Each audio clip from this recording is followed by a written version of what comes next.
In the heart of Uyo, the sun had just begun to spread its golden light across the city, waking the streets with the sound of keke napep, sellers calling out their wares, and the soft hum of gospel music on radio sets. On Atiku Abubakar Way, behind a tall brown gate, stood the headquarters of Ekong and Sons Logistics Limited, a once humble transport and delivery company that had grown into one of Akwa Ibom's pride. But not many knew the real story behind the company's success. Years ago, it was built from the ground up by a quiet but visionary woman, Ikaite Ekong, and her husband, Effiong Ekong. The couple worked day and night, pushing wheelbarrows, loading trucks, and managing logistics with nothing but faith and love.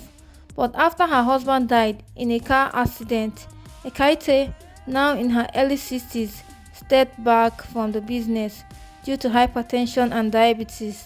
She trusted her husband's brothers to manage it while she recovered. 10 years passed. What used to be a place of honesty and excellence became something else. Complaints were rising, staff members were leaving, money was leaking, and the company's reputation was shaking. Customers were no longer smiling.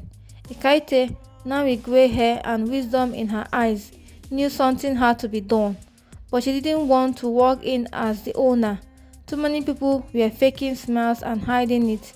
She wanted to see the truth with her own eyes.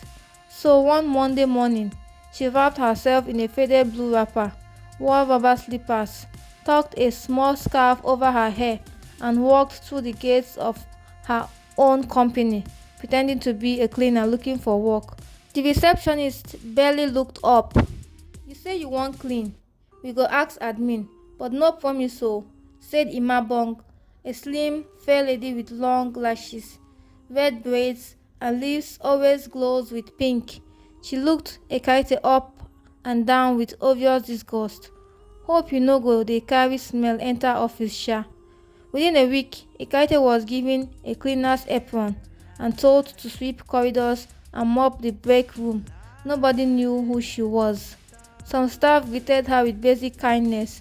The security guard, Mfon, sometimes shared granules with her during his break. A young intern, Idara, helped her carry water buckets, but others, especially Imabong, treated her like trash. "Madam, abeg, no use your mop near me," Imabong said one day, twisting her nose. "This is reception, not Aboki garage." Ekaite didn't talk much. She just observed.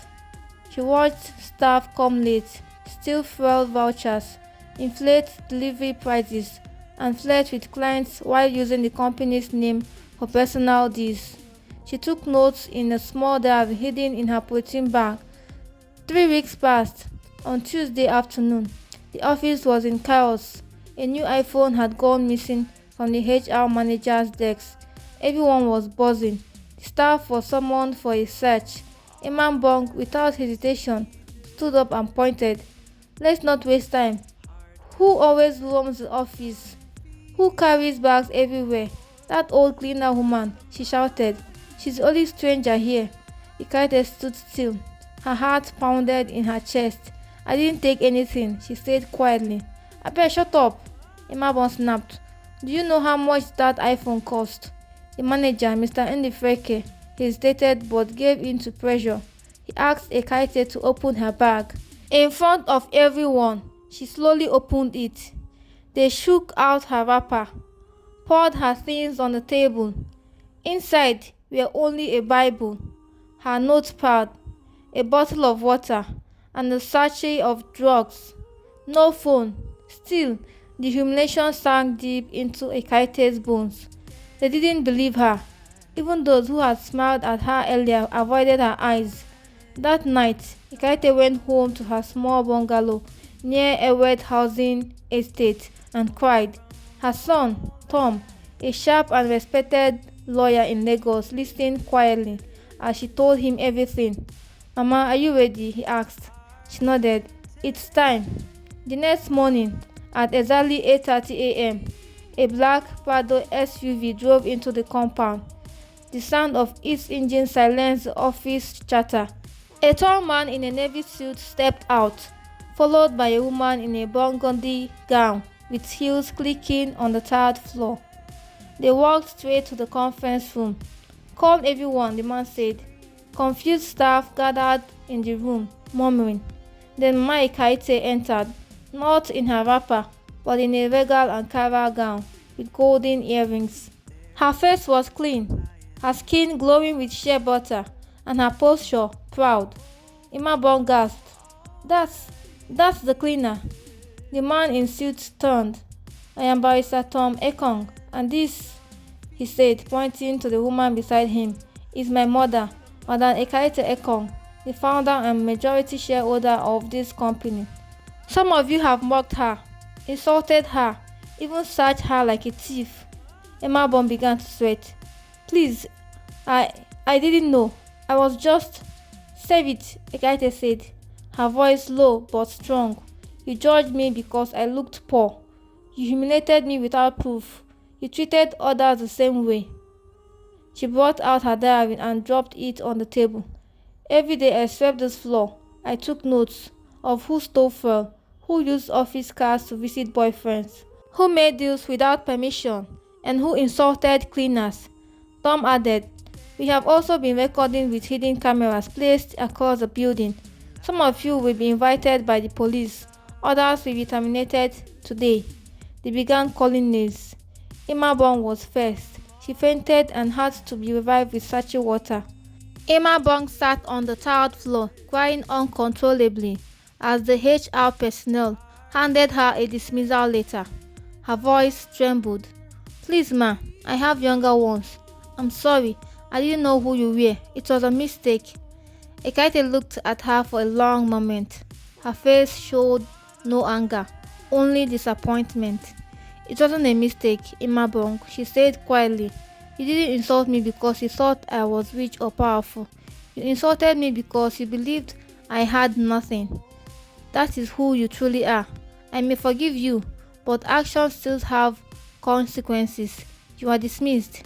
2 other staff members were also let go, one for collecting bribes from clients, the other for stealing diesel meant for company vehicles. More were given written warnings. Then Ekaite turned to the few who had been kind to her. Young Idara, who had helped her lift water buckets, and Mfom, the security guard who once shared his lunch. "I saw you," she said to them with a warm smile. "Even when you didn't know who I was, you chose to show kindness, and for that, your lives are about to change." Right there in the conference room, in front of everyone, Ekaite announced promotions. Idara, who had only been an intern, was given a full-time role as executive assistant to the CEO with immediate effect. Mfon was promoted to head of security and offered accommodation close to the company. The room erupted in cheers. From that day, Ekong and Son Logistics Limited began to transform. Ekaite returned to active leadership, this time not to sweep floors, but to clean up corruption from the top. She installed surveillance systems, audited all departments, and brought in a new management team, one rooted in ethics, professionalism, and compassion. Every Friday she met with the staff personally, not as a boss, but as a mentor.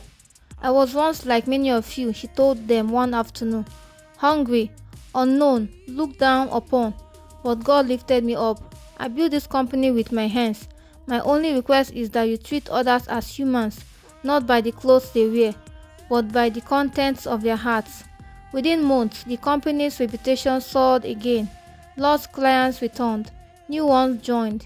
Staff morale was higher than ever before. Young graduates applied in droves, wanting to be part of the rebirth of a company with heart. Imabong, on the other hand, was spotted months later selling clothes in a town market. Rumors said that she tried to apply for another office job, but no one would hire her once they heard what she had done. She never truly recovered from the shame, but some say she learned humility in the end. As for Kaite, she found joy not in money but in people. Her son, Tom, eventually opened a legal advisory firm beside the logistics office. Together they created an initiative that gives jobs to widows and trained girls from poor backgrounds in administration and logistics. One day, a young cleaner walked up to Ekaete and asked, "Ma, is it true you once cleaned this office pretending not to own it?" Ekaete smiled. "Yes, my dear, and I'll do it again if I had to." The girl looked confused. "But why?" Ekaete gently took her hand and replied, "Because sometimes, to see the truth, you have to come down low. Power without wisdom is dangerous, and respect without humility is empty." The sun was setting on Uyo that day, casting orange streaks across the sky, and inside the heart of a once forgotten woman who had been mocked and shamed, there was peace. Not because she had proven everyone wrong, but because she had used her pain to plant something better. And Ekong and Son Logistics became more than a company. It became a family, a legacy, and a lesson.